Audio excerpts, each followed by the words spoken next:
नमस्कार दोस्तों, बहुत बहुत स्वागत है आप सभी का शुभम क्लासेस में। दोस्तों, सर्वप्रथम आप सभी लोगों को नव वर्ष की ढेर सारी शुभकामनाएं। और इस वर्ष आप सभी लोगों को बोर्ड एग्जाम में देना है, बोर्ड एग्जाम में उपस्थित होना है। तो मेरा आशीर्वाद ये है कि आप सभी लोग बोर्ड एग्जाम में बहुत ही अच्छे मार्क के साथ पास करें।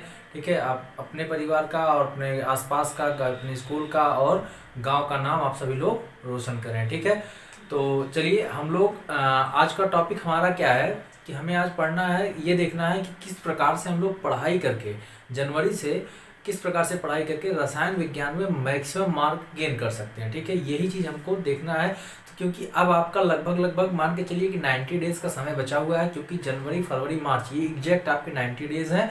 और इसी में आपको जो है एक प्लान के तहत अब तैयारी करनी होगी। अगर आप लोग प्लान के तहत चलेंगे तो आपको अच्छे मार्क जो है, बढ़िया मेहनत में आपको बहुत ही अच्छे मार्क प्राप्त हो सकते हैं।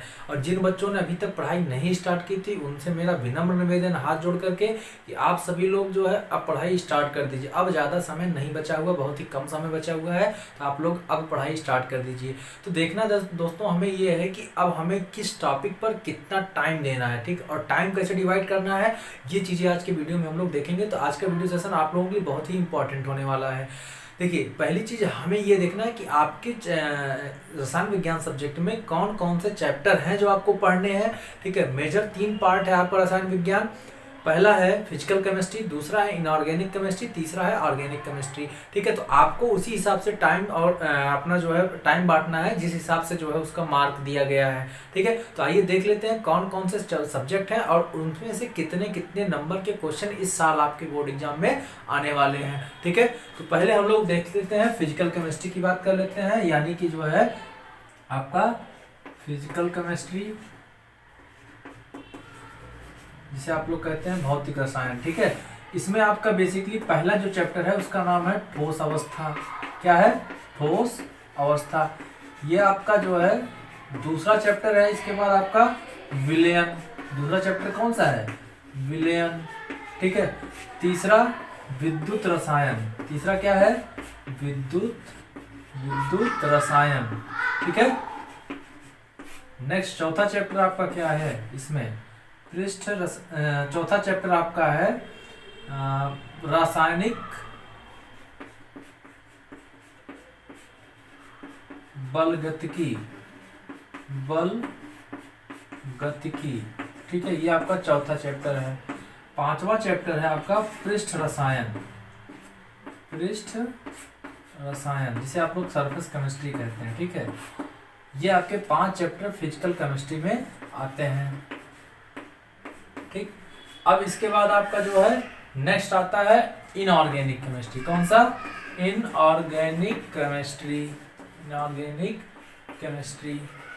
इसमें आपकी बार 3 चैप्टर दिए गए हैं। कौन कौन से चैप्टर हैं? पहला है आपका इसमें आपका पहला है P block element, P block के तत्व। नेक्स्ट आपका चैप्टर है दूसरा। ठीक है, इसमें से आपका मतलब दूसरा नहीं है, पी ब्लॉक का दूसरा चैप्टर है डी एंड एफ ब्लॉक के तत्व। ठीक है, और इसके बाद आपका जो है तीसरा चैप्टर है। तीसरा चैप्टर इसमें से उपसहसंयोजन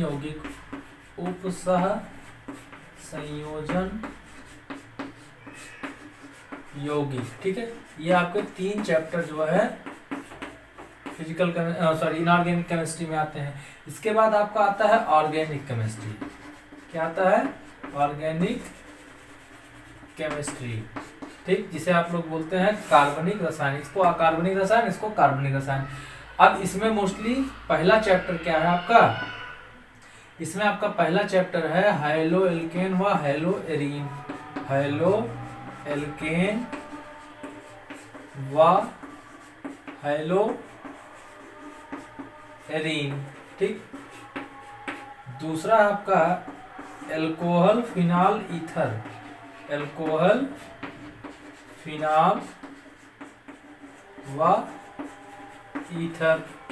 ठीक है, इसके बाद का चैप्टर आपका है एल्डिहाइड, कीटोन तथा कार्बोक्सिलिक एसिड।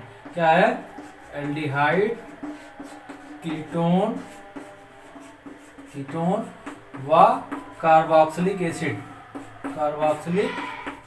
नेक्स्ट आपका चैप्टर है चौथा, नाइट्रोजन कंटेनिंग ऑर्गेनिक कंपाउंड, ठीक है, यानी कि नाइट्रोजन युक्त कार्बनिक यौगिक। और इसके बाद पांचवा आपका चैप्टर है बायोमॉलिक्यूल, जिसे आप लोग जैव अणु कहते हैं। क्या कहते हैं? जैव अणु कहते हैं।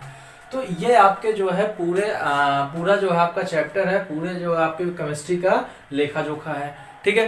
अब आपको देखना है किसमें से कितने मार्क के क्वेश्चन आपके आते हैं। तो देखिए यहाँ पर ठोस अवस्था से आपका 5 मार्क का क्वेश्चन पूछा जाता है। कितने नंबर का भैया? 5 नंबर का। वहीं पे विलयन से आपका 7 मार्क का क्वेश्चन पूछा जाता है। विद्युत रसायन से भी 5 नंबर का क्वेश्चन पूछा जाता है। और इसके अलावा रासायनिक बलगतिकी से 5 नंबर का और पृष्ठ रसायन से भी 5 नंबर का। यानी कि आप देख रहे हैं सबसे ज्यादा 7 मार्क का क्वेश्चन कहाँ से पूछा जाता है? विलयन से पूछा जाता है। यानी इसका मतलब ये हो गया कि विलयन चैप्टर आपका जरूर से जरूर तैयार होना चाहिए, ठीक है। इसमें कोई कोताही नहीं होनी चाहिए इस चैप्टर में। क्यों? क्योंकि ये आपका 7 नंबर कैरी कर रहा है। अगर इस चैप्टर में कुछ भी गड़बड़ हुआ तो आपका 7 नंबर गया, ठीक। यानी कि इसमें से न्यूमेरिकल आने के चांसेस मैक्सिमम रहते हैं। क्या रहते हैं? मैक्सिमम रहते हैं, ठीक है। तो ये तो आपका हो गया फिजिकल केमिस्ट्री का लेखा जोखा। अब आपकी बात करते हैं आपके इनऑर्गेनिक केमिस्ट्री की, ठीक है। तो इनऑर्गेनिक केमिस्ट्री में क्या होता है? देखिए सबसे पहले आपका पी ब्लॉक एलिमेंट्स आता है, और पी ब्लॉक एलिमेंट्स में जो है आपका 7 नंबर का क्वेश्चन पूछा जाता है, जबकि डी एंड एफ ब्लॉक में आपका 4 नंबर का क्वेश्चन पूछा जाता है। वहीं कोऑर्डिनेशन कंपाउंड जो है इससे आपका जो है 6 नंबर का क्वेश्चन पूछा जाता है। यानी कि अगर आप यहाँ देखें तो सबसे ज्यादा पी ब्लॉक और कोऑर्डिनेशन, ठीक है, ये जो आपके 2 ऐसे चैप्टर हैं जिससे आपका मैक्सिमम मार्क का क्वेश्चन पूछा जा रहा है इनऑर्गेनिक केमिस्ट्री में।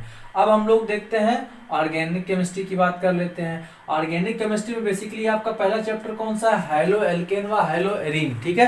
तो इससे आपका जो है 5 नंबर का क्वेश्चन पूछा जाता है। इससे आपका 5 नंबर का क्वेश्चन पूछा जाता है। एल्कोहल फिनाल ईथर से भी आपका 5 नंबर का क्वेश्चन पूछा जाता है। इसके बाद आता है एल्डिहाइड कीटोन तथा कार्बोक्सिलिक एसिड, इससे आपका 6 नंबर का क्वेश्चन पूछा जाता है। फिर आता है नाइट्रोजन कंटेनिंग कंपाउंड, इससे आपका 4 नंबर का क्वेश्चन पूछा जाता है। अब आता है बायोमॉलिक्यूल या जैव अणु, और इससे आपका जो है 6 नंबर का क्वेश्चन पूछा जाता है, ठीक है। यानी कि आप देख रहे हैं बायोमॉलिक्यूल से 6 नंबर का क्वेश्चन, और इसके अलावा जो है आपका 6 नंबर का क्वेश्चन एल्डिहाइड कीटोन तथा कार्बोक्सिलिक एसिड से। तो इस तरीके से 6 नंबर ये, 6 नंबर ये यहाँ पर 2 चैप्टर जो है जो सबसे ज्यादा मार्क कैरी कर रहे हैं। यहाँ पर 2 कौन से चैप्टर है? वो पी ब्लॉक के एलिमेंट्स है और जो है उपसंयोजी यौगिक है, यानी कि कोऑर्डिनेशन कंपाउंड है। जबकि फिजिकल केमिस्ट्री में सबसे ज्यादा इंपॉर्टेंट बायोमॉलिक्यूल है, ठीक है। बायोमॉलिक्यूल के अलावा जो आपका ठोस अवस्था भी जो है इंपॉर्टेंट है। इससे आपके न्यूमेरिकल भी आ जाते हैं और थ्योरेटिकल क्वेश्चन भी आ जाते हैं, ठीक है। तो यहाँ से अगर आप लोग देखें ये 2 चैप्टर ये, 2 चैप्टर ये और 2 चैप्टर ये, अगर आप लोग तैयार कर लें तो 7, 5, 12 और 7, 6, 13, ठीक है, 13, 12, 25, और यहाँ से आपका जो है 6 और 6, 12, मतलब 12 नंबर ये 25, 12 कितना हो गया आपका? 37 नंबर का क्वेश्चन सीधे सीधे आपके सिर्फ 6 को चैप्टर तैयार करने से 37 नंबर के क्वेश्चन बन जा रहे हैं। टोटल पढ़ने कितने चैप्टर हैं आपको? 5 यहाँ हो गया, 3 यहाँ और 5 यहाँ, मतलब 5, 3, 8, 5, 13 चैप्टर आपको इस पूरे केमिस्ट्री में पढ़ने हैं। 13 चैप्टर आपको पढ़ने हैं, जिसमें से सिर्फ 6 चैप्टर यानी कि आधे से भी कम पढ़ करके आप आधे से ज्यादा नंबर गेन कर रहे हैं। क्यों? क्योंकि 70 नंबर का पेपर है और 70 का आधा कितना होता है? 35, और आपको क्या कितना मिल रहा है? 6 चैप्टर में 37 नंबर मिल रहा है, और बाकी के 7 चैप्टर में सिर्फ 33 नंबर मिलेगा, ठीक है। तो सबसे ज्यादा फोकस आपको कहाँ करना है? इन 6 चैप्टरों पर करना है, जिसपे मैंने टिक किया है, ठीक है। इतनी बात उम्मीद करते हैं आप सभी लोगों को समझ में आ गई होगी। तो अभी आपको क्या करना है? अपना सबसे ज्यादा टाइम जो देना है, जहां जितने ज्यादा नंबर का क्वेश्चन आ रहा है वहां पर उतने ही ज्यादा समय आपको देना है। देखिए यहाँ पे जो लॉन्ग आंसर बनते हैं बेसिकली कहाँ से बनते हैं मैं आपको ये भी बता देता हूँ। यहाँ से कोऑर्डिनेशन कंपाउंड से बन जाता है, ठीक है। यहाँ से क्या बनता है? एल्डिहाइड कीटोन तथा कार्बोक्सिलिक एसिड से, बायोमॉलिक्यूल से बन जाता है, ठीक है। इसके अलावा जो है आपका यहाँ पर आपका विलयन से बन जाता है, ठीक है। तो यहाँ विलयन से, यहाँ पर आपका कोऑर्डिनेशन कंपाउंड से, पी ब्लॉक से, और जो है यहाँ पर बायोमॉलिक्यूल से, और ये ये जो आप मैंने 6 चैप्टर पे जो आपका टिक लगा रखा है, इनमें से ये 5 चैप्टर ऐसे हैं जहां पे आपका लॉन्ग क्वेश्चन बनने की संभावना प्रबलतम होती है। ठीक है, तो अभी आपका देखिए कोविड के कारण 30% सिलेबस भी रिड्यूस हुआ है। तो आप लोगों को ये भी पता होना चाहिए कि आपको किस प्रेफरेंस के अकॉर्डिंग पढ़ना है, और आपका बोर्ड एग्जाम जो है किस पैटर्न पर अब की बार लिया जाएगा, कितने क्वेश्चन होंगे। तो अब की बार आपके बोर्ड एग्जाम भैया टोटल 7 क्वेश्चन आने वाले हैं। कितने क्वेश्चन आने वाले हैं? 7 क्वेश्चन आने वाले हैं। तो आइए हम लोग एक जस्ट प्रारूप देख लेते हैं कि किस क्वेश्चन में कितने नंबर का रहेगा, मतलब कौन सा क्वेश्चन कितने नंबर का आपसे पूछा जाएगा इस बार। तो आइए इसको हम लोग मिटाते हैं और देख लेते हैं। ठीक है, आप लोग अगर चाहते हैं तो इसका एक बार स्क्रीनशॉट ले सकते हैं। ठीक है, अगर आप लोग चाहें तो इसका स्क्रीनशॉट ले। देखिए 13 चैप्टर टोटल है। ठीक है, अभी मैं ये भी बताऊंगा आप सभी लोगों को कि इन 13 चैप्टर को आप कैसे पढ़ना है और कितने दिन में आप पढ़ करके खत्म कर सकते हैं, फिर रिवीजन किस प्रकार से करना है, ये सारी चीजें भी मैं बताऊंगा। ठीक है दोस्तों, चलिए अभी मैं आपको बता देता हूँ जो 2021 का बोर्ड एग्जाम का जो पेपर आएगा वो किस प्रारूप पर आएगा। आपकी बार आपको बोर्ड एग्जाम में बैठना है। ठीक है, देखिए जो पहला क्वेश्चन होगा वो होगा मल्टीपल चॉइस। क्या होगा? मल्टीपल चॉइस, यानी कि बहुविकल्पीय। ठीक, बहुविकल्पीय क्वेश्चन कितने होंगे? 6 होंगे। ठीक है, इसमें जो है पहले क्वेश्चन में 6 सेक्शन रहेंगे, ABCDEF करके। ठीक है, और प्रत्येक क्वेश्चन 1 नंबर का होगा। कितने नंबर का होगा? 1 नंबर का होगा, यानी कि क्वेश्चन नंबर 1 से आपको 6 नंबर फ्री के मिल रहे हैं। क्यों? क्योंकि इसमें सिर्फ क्या करना होता है, आपको सही विकल्प छांट करके अपनी आंसर बुक में लिखना होता है और कुछ नहीं करना होता। यानी कि 2 शब्द लिखने के आपको कितने नंबर मिल रहे हैं? 1 नंबर मिल रहा है। ठीक है, तो आपको सिर्फ उसका जो है आंसर लिखना होता है। ठीक, चलिए तो ये 6 नंबर आप कंफर्म कर लीजिएगा, इसको मत जाने दीजिएगा भैया। और हो सकेगा तो मेरी मानिए आप लोग पहले जो है अन्य क्वेश्चन कर लीजिएगा जो आपके लॉन्ग हैं, जितने नंबर के पूछे जा रहे हैं सबसे पहले उनको करिए, मैक्सिमम नंबर वालों को। ये आपका जो 60 जो आपका जो है मल्टीपल चॉइस वाला है, बहुविकल्पीय प्रश्न है, इसको आप लोग सबसे लास्ट में करिएगा जब अंतिम के 25 मिनट बचेंगे, तब या आधा घंटा बचेगा तब। पूछिए क्यों? क्योंकि भैया कई बार ऐसा होता है कि जैसे हम एग्जाम में बैठे, हालांकि मुझे एज ए टीचर मुझे ये चीज़ नहीं कहनी चाहिए, फिर भी मैं आप लोगों के लाभ के लिए बोल रहा हूँ। कभी कभी क्या होता है कि आसपास से थोड़ी मदद मिल जाती है। ठीक है, लास्ट टाइम पे मदद मिल जाती है। कोई मान लो कि आपका दोस्त बगल में बैठा हुआ है, वो बोला कि भाई ये वाला क्वेश्चन का आंसर बता दो, मैं तुमको ये वाले बता दूंगा। ठीक है, तो वहां पे अगर आपको कहीं पर भी डाउट है, ठीक है, किसी भी क्वेश्चन में मल्टीपल चॉइस में कोई भी डाउट है, तो आप लोग थोड़ा सा रुक जाइएगा, इसको लास्ट के आधे घंटे में करिएगा। अगर आप श्योर है कि 6 के 6 मेरे सही हो रहे हैं, ठीक है, अगर आपको कोई डाउट नहीं तो फिर पहले कर लीजिएगा, कोई दिक्कत नहीं। लेकिन अगर आपको जरा भी डाउट है कि इसमें से मेरा एक क्वेश्चन गलत हो सकता है, तो आप लोग इसको मेरी मानिएगा तो अंतिम आधे घंटे में करिएगा, क्योंकि आखिरी में जो थोड़ा सा हेल्प मिल जाती है, सब लोगों को पता है। ठीक है, ये क्वेश्चन नंबर 1 हो गया। क्वेश्चन नंबर 2 कैसे आएगा? वो वेरी शॉर्ट टाइप का होगा, यानी कि जो है अति लघु उत्तरीय टाइप का होगा। वेरी शॉर्ट का मतलब ये हो गया कि इसमें आपसे 4 क्वेश्चन पूछे जाएंगे और चारों 2-2 मार्क के रहेंगे। कितने मार्क के रहेंगे? 2 मार्क के रहेंगे। ठीक है, तो टोटल कितना हो गया? 8 नंबर का क्वेश्चन हो गया। ठीक है, 4 क्वेश्चन रहेंगे 2 मार्क के, तो नंबर कितना हो गया? 8। ठीक, अब देखिए, अब क्वेश्चन नंबर 3 की बात कर लेते हैं। क्वेश्चन नंबर 3 अगर देखें तो ये भी क्या होता है? वेरी शॉर्ट टाइप का रहता है। ठीक है, क्या होता है? वेरी शॉर्ट टाइप का। अब इसमें भी 4 आते हैं। ठीक है, कितने क्वेश्चन आते हैं? 4 क्वेश्चन आते हैं और चारों 2 नंबर के रहते हैं, तो यहाँ पर भी आपको 8 नंबर मिल जाता है। ठीक है, तो इस तरीके से आपके जो है 2 वेरी शॉर्ट टाइप के क्वेश्चन आते हैं। ठीक है, इसमें 4-4 सेक्शन होता है और सभी 2-2 नंबर के होते हैं। ठीक है, तो अब देखिए इस तरीके से 8 नंबर यहाँ दूसरे क्वेश्चन में, 8 नंबर यहाँ पे तीसरे क्वेश्चन में। 8 8 16 6 22 नंबर आपका हो गया। ठीक है, और इतना करने के लिए मुझे लगता है कि आपको 40 मिनट या 45 मिनट मिल जाए तो सफिशियंट है। ठीक है, मैक्सिमम मैं टाइम बता रहा हूँ, इतने देर में आप लोग जो है 8 8 16 6 22 नंबर 45 मिनट में बड़े आराम से कर सकते हैं, कुछ भी नहीं करना है। ठीक है, 22 मैं मैक्सिमम टाइम बता रहा हूँ, क्योंकि शॉर्ट आंसर में कुछ ज्यादा लिखना नहीं होता, 3-4 लाइन लिखनी होती है, उससे ज्यादा नहीं लिखना होता है। ठीक है, अब चलिए हम लोग बढ़ते हैं क्वेश्चन नंबर 4 की तरफ।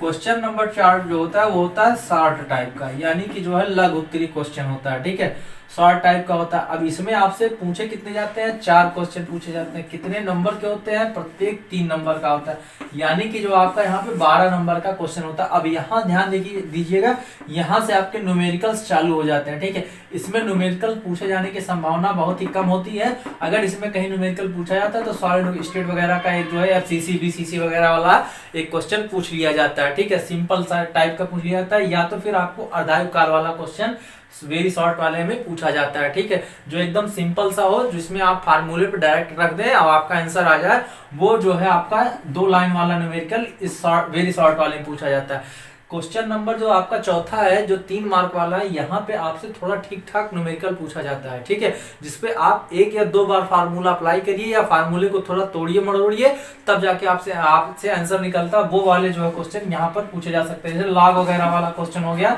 अगर हम लोग अर्धायु काल की बात करते हैं। ठीक है, या फिर आपके जो है इलेक्ट्रोकेमिस्ट्री वाले जो है आंकिक प्रश्न हो गए।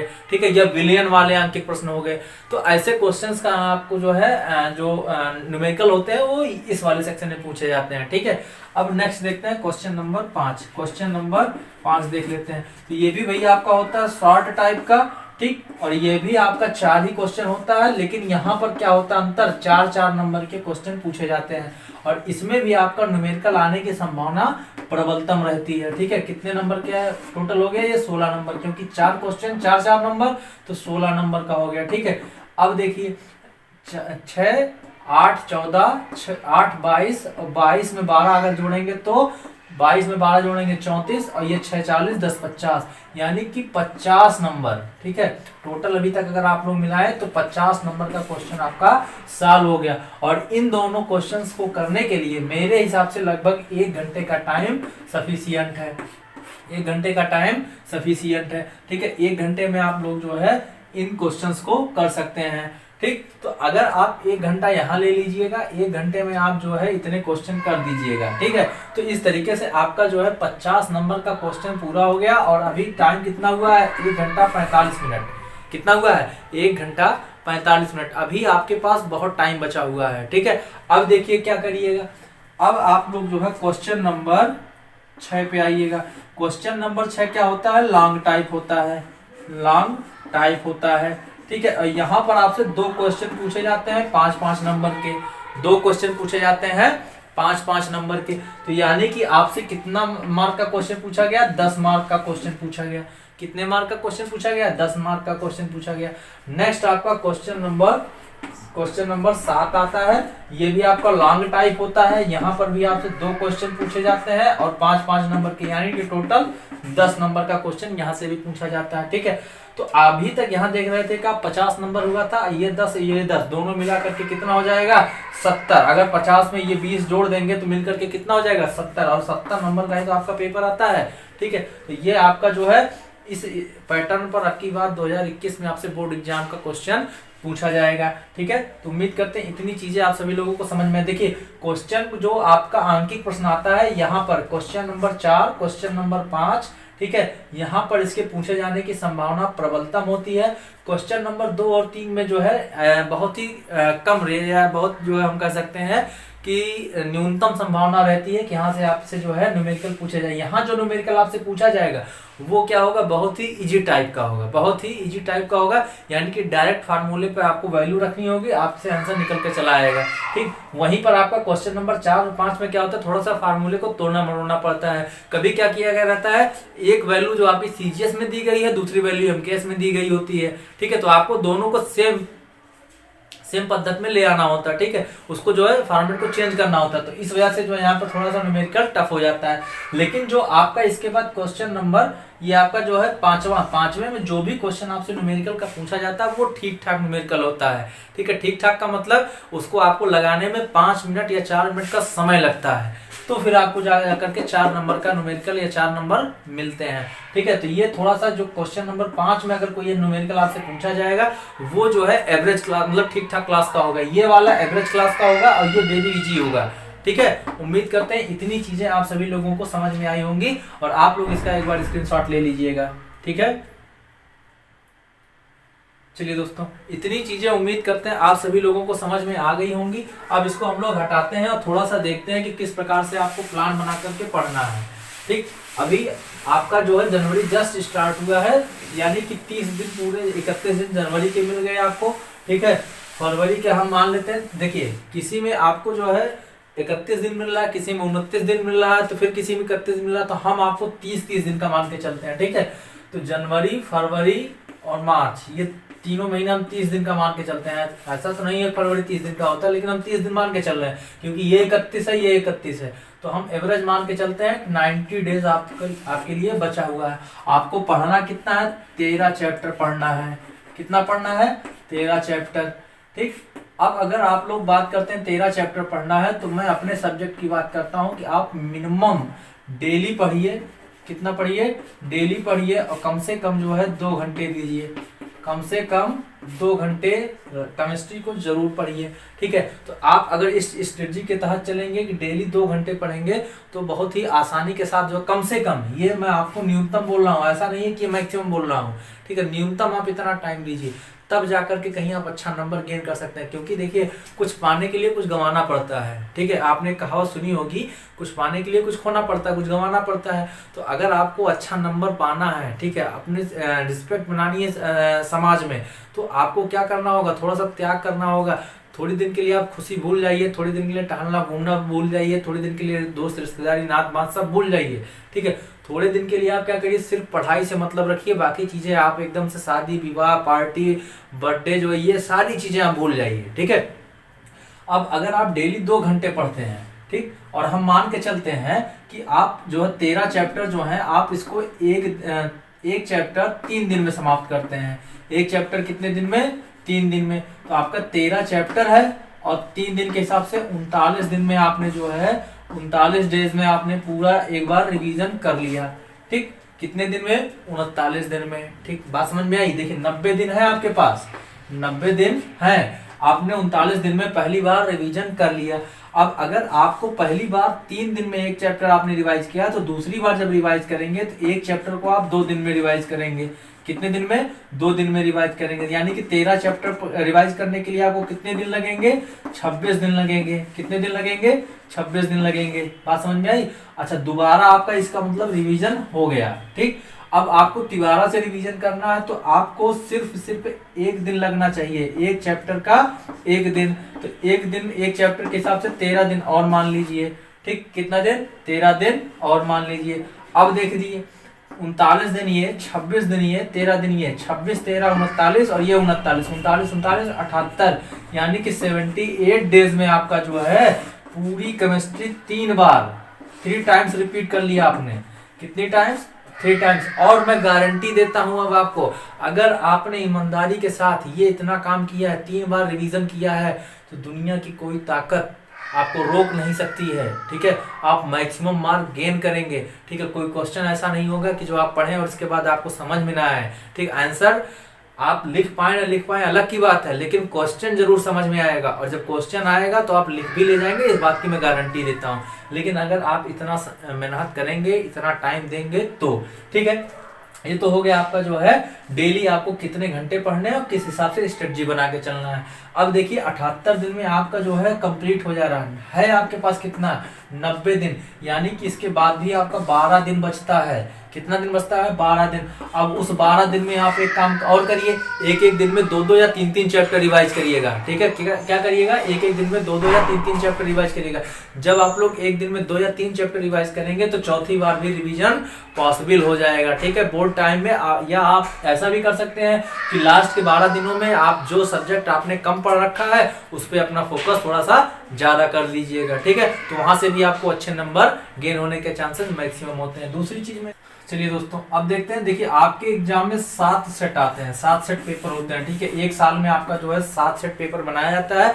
किसी डिस्ट्रिक्ट में कोई सेट होता है, किसी डिस्ट्रिक्ट में कोई सेट होता है, मतलब अलग अलग डिस्ट्रिक्ट में अलग अलग सेट डिस्ट्रीब्यूट किए जाते हैं। तो आपके यूपी में टोटल 75 डिस्ट्रिक्ट है, और यही 7 सेट जो है टोटल ओवरऑल 75 डिस्ट्रिक्ट में यही पेपर रहते हैं। मतलब रहेगा इन्हीं 7 में से, हो सकता है कोई भी। ठीक, बात समझ में आई? अब देखिए, अगर 7 सेट होते हैं, ठीक है, तो आप क्या करिए, मैंने क्या किया है, 2020 का जो है आपको सातों सेट सॉल्व करा दिया है। 2019 वाला मैं करा रहा हूँ, पहला और दूसरा सेट जो है आपका हो गया है। ठीक है, बाकी के 5 बचे हैं उसको मैं सॉल्व कराऊंगा। ये इसका तो मैंने सातों करा दिया है। ठीक है, अच्छा अब आप क्या करिए, 7 सेट होते हैं तो 7 दिन में सॉल्व हो जाने चाहिए। 7 सेट होते हैं तो 7 दिन में सॉल्व होने चाहिए यूजुअली। अब आप क्या करिए, यहाँ से देखिए 2016, 17, 18, 19 और ये 20, इन 5 सालों का आप लोग सातों सेट सॉल्व कर लीजिए। ऐसा इसको अगर सॉल्व करेंगे तो यानी कि 7 दिन इसमें, 7 इसमें, 7 इसमें, 7 इसमें, 7 इसमें, 5 साल है तो 7 गुणे 5 यानी कि 35 दिनों में आप जो है पूरे पेपर को, 5 साल के पेपर को आप जो है 35 बार रिवाइज करेंगे। यानी कि पूरी केमिस्ट्री आपकी जो है 35 बार रिवाइज हो गई है। ठीक है, कितनी बार? 35 बार, और 35 दिनों में। यानी कि भाई केमिस्ट्री का पेपर सॉल्व करने का मतलब ये हो गया कि आपने पूरा सिलेबस जो है सॉल्व कर लिया, पूरा सिलेबस पढ़ लिया। अर्थात ये है कि आपका पूरा अगर तैयार है तभी तो आप ये कर सकते हैं। भाई 35 दिन में सॉल्व करने का क्या मतलब है कि जब पूरी केमिस्ट्री तैयार है तभी तो सॉल्व हो जा रहा है। तो इस तरीके से 35 दिनों में आप पूरी केमिस्ट्री को 35 बार रिवाइज कर रहे हैं। यहाँ आपने कितनी बार किया था? 3 बार। मौका मिला था 12 दिन का, चौथी बार भी कर सकते थे। तो आप सोचिए कि 35 दिन में 90 दिन था आपके पास। ठीक है, ये 90 दिन था, इसमें से 35 दिन निकाल दीजिए, कितना बच गया आपके पास? भाई अभी आपके पास लगभग 45 डेज का समय बचा हुआ है। कितने दिन का? अच्छा 45, 5, 50, नहीं 55 दिन का समय बचा हुआ है। ठीक है, कितने दिन का? 55 दिन का समय बचा हुआ है। अब आप 55 दिन में जो है जो मन करे वो कर सकते हैं। ठीक है, अगर आप दोबारा से सॉल्व करना चाहते हैं तो वेल एंड गुड, अगर नहीं करना चाहते तो फिर बीच बीच में एक एक सेट सॉल्व करते रहिए। जो क्वेश्चन आपके फंसे हुए हैं उनको सॉल्व करते रहिए, जो आपको आसानी के साथ आ जा रहे हैं उनको करने की कोई आवश्यकता नहीं है। बात समझ में आई? और जो छोटे क्वेश्चंस होते हैं भैया वो शॉर्ट आंसर वाले में ही पूछे जाते हैं, जो आपका दूसरा क्वेश्चन हो, तीसरा क्वेश्चन होता है। ठीक है, जो एकदम सिंपल से 2 लाइन 1 लाइन में उसका आंसर आ जाता है, 3 लाइन में आंसर आ जाता है।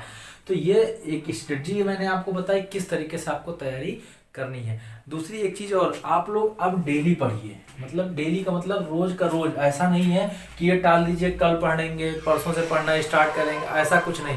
और दूसरी चीज, लिख करके पढ़ना स्टार्ट कर दीजिए। ठीक है, टाइम बाउंड होकर के काम करिए। क्या करिए? टाइम बाउंड होइए। टाइम बाउंड होइए। टाइम बाउंड का मतलब समयबद्ध होकर के कि 3 घंटे में आपको जो है ये पूरा सिलेबस खत्म करना है, कर करके 3 घंटे के अंदर ही खत्म करना है। जब आप यहाँ पे 3 घंटे के अंदर कर पाएंगे तब जा करके आप बोर्ड परीक्षा में एग्जामिनेशन हॉल में 3 घंटे में कर पाएंगे। बात समझ में आई? और कोई भी क्वेश्चन छोड़ना नहीं है, ये बात आप लोग दिमाग में बैठा लीजिए। एक भी क्वेश्चन छोड़ के नहीं आना है। तो छूटता कब है? बेसिकली जब हम लोग टाइम बाउंड नहीं होते हैं। अब हमें पता ही नहीं है कि लॉन्ग आंसर पर कितना समय देना है, शॉर्ट आंसर पर कितना समय देना है, वेरी शॉर्ट पर कितना समय देना है। अब पूछ लिया गया वेरी शॉर्ट क्वेश्चन, अब आपसे 3 लाइन में उसने आंसर एक्सपेक्ट किया था, आपने कितना लिख दिया? पता लगे 2 पन्ने का, तो आपने वेरी शॉर्ट का आंसर लिख दिया।